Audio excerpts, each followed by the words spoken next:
Magandang araw sa inyo. Ang reading natin is more on guidance for second quarter and insight para sa inyong second quarter ngayong taon ng 2025 para sa mga earth sign, which is sila ang Taurus, Virgo, and Capricorn. So, sila yung mga zodiac na very grounded, dependable. So, maasahan mo talaga and loyal sila sa lahat ng bagay. Loyal sila in relationship, loyal sila sa mga kaibigan. At masabi natin sila yung pwede mo maging best friend. So, sila yung mga earth sign na yan. And, ngayong taon na ito, wala na yung second quarter ng 2025,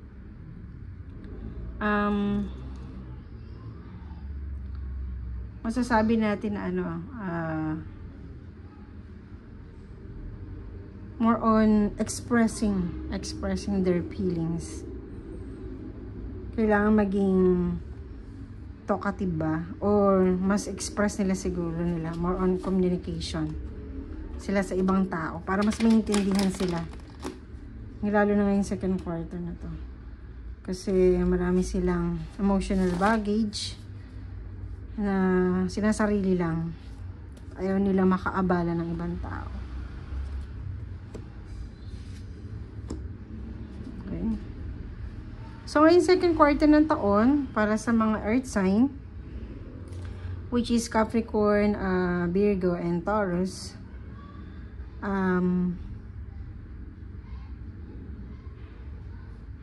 itong second quarter na ito, more on taking risk. Taking risk more on na positive way. Kung saan taking risk na makipag-communicate, taking risk na magdesisyon, taking risk na sabihin mo na ngayon kung ano yung mga dapat mong sabihin, katulad ng sinabi ko kanina. And manipulation, wala nang nakikitang manipulation sa hindi ka masyado, wala ka na yung mga ganun tao na feeling mo pan manipulated ka or gawin mo itong mga or obligasyon, duties, ganyan, na feeling mo medyo na nahihirapan ka at hindi mo masyado maintindihan kung bakit dapat laging lahat sa'yo or kailangan mong gawin. And in terms of your relationship with others, with your partner, family, at kung sa partner mo is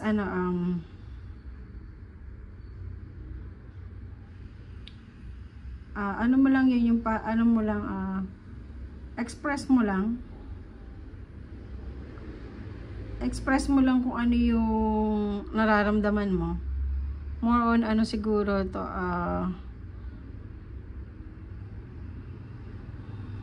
communication talaga.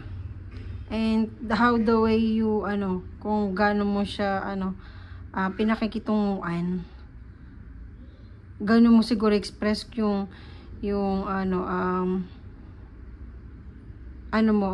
nararamdaman mo sa ibang tao. Kasi kung ikaw, the way na you talk na medyo, alam mo na, off. So, mararamdaman niya na, hindi na nagkikare tong tao na to sa akin. Maybe ganito, ganyan. So, magkakaroon siya ng mga ganong klase ng, iniisip. So, kahit sa kaibigan pa yan, kung nakikita nilang ganong ka daw yung magsalita, so, inisip nila na hindi ka interesado siguro, or sa family mo, lalo na syempre sa partner mo. And, very hardworking ang mga earth sign, and practical tila pagdating sa lahat ng bagay. More on reality lang talaga sila. So, pagiging practical nila is to the point na kaya nga sila na mga sila grounded talaga sila.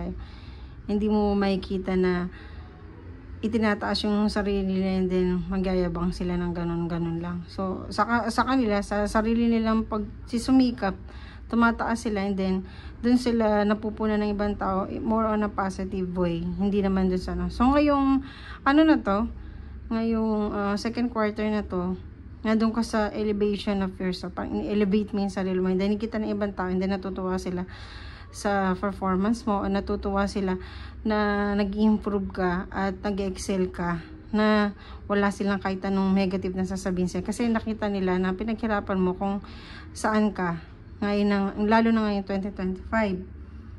And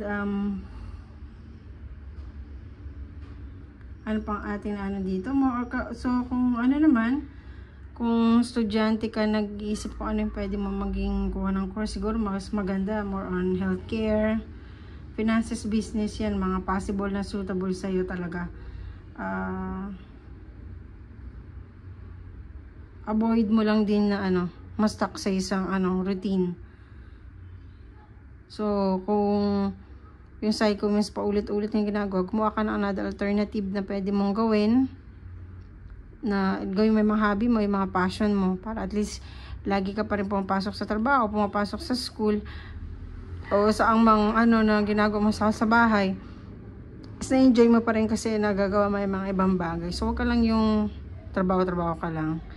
So magkaroon ka ng kahit mga short term goal, kahit yung 2025 lang to achieve, o kung gusto mong maging mas healthy ka ngayon, so gawin mo na, gumawa ka naman, go to the gym, whatsoever, kung ano yung health-wise na pwede mong maisip ngayon 2025, lalo na ngayong second quarter, which is doon tayo nakapokus ngayon. And ngayon mo na yung gagawin syempre.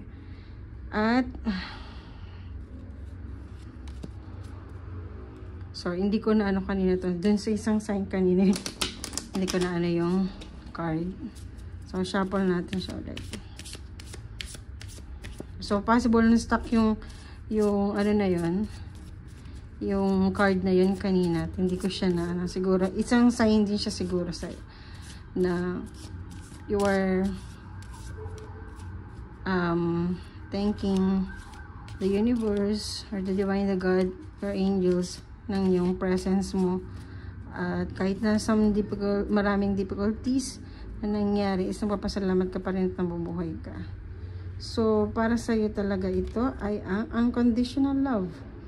Thank you, Divine Mother. So this is about Mama Mary, for helping me to give and receive the love I deserve.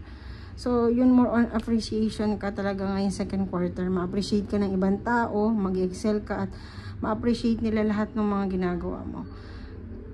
At kung isa ka namang mother or father ngayon, definitely ma-appreciate ka ng iyong pamilya sa lahat ng mga sakripisyong ginagawa mo para sa kanila. At ikaw mismo kasi ini-embrace mo yung mga duties and responsibilities mo about your family.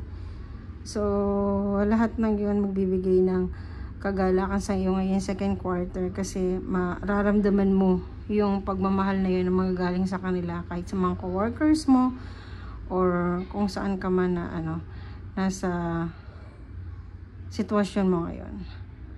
So yun lang akin nakikita, ano, medyo magaan lang to, at magaan lang ang iyong second quarter at mga dumarating. Kung na ano mo na panood mo na yung ano kanina, yung iyong nakaraan, kung napanood mo na nakaraan, kaya ka napunta dun sa video na to, sa iyong ano personal reading for April, possible ano mag-uumpisa na kung ano man yun.